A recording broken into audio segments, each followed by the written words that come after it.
We've got a wonderful piece of Americana here on the table. Tell me what you know about this gun already. It's been in our family since it was made in 1880. It was made in Worcester, Ohio.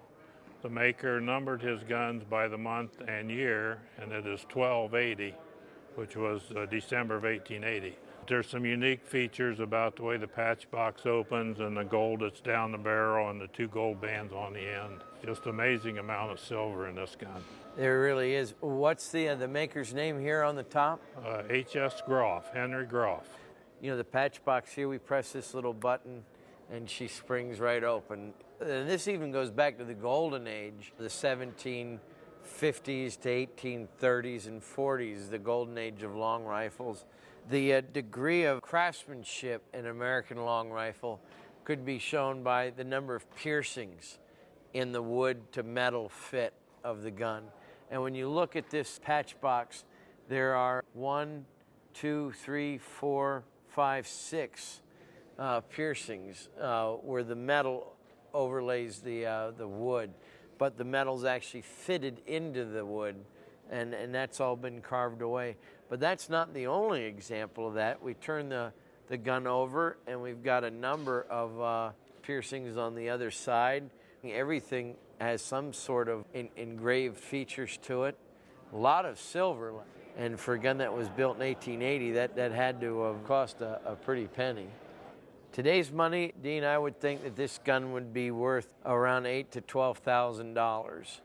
Dan, thanks a lot for bringing this out and sharing it with us in Charlotte today. And you're welcome. Sue, you have brought us just a beautiful revolver here. You saw my eyes light up when you pulled it out of your purse. And it's a gun that's been in your family for quite a while. My dad gave it to me probably 20, 25 years ago. It was in his family. The person that had it was a Pony Express rider, and he was killed on the Pony Express somewhere in Texas, and the only thing that came back that was his belongings was this gun. Well, this is a British revolver. It's a Tranter Revolver. It's a cap and ball revolver beginning in the 1840s, used up through the Civil War, and still being used as late as 1870. And it has a very interesting, unusual system, never used on American guns, but used on very few British guns. And that is, it has two triggers. It's got this lower trigger here attached to the trigger guard. That cocks the hammer back. And then the upper trigger releases the hammer.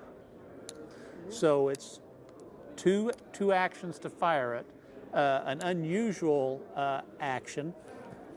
Now, as to the Pony Express, I'm not sure about that because this gun was probably made sometime between the mid to late 1850s into the 1860s, which was a little bit late for the Pony Express. So maybe somewhere in another branch of the family is the Pony Express rider's gun, but it likely was not this one. But this gun has several wonderful things going for it. This has the original bright finish on it, and it has very nice engraving. It's a museum quality piece, really.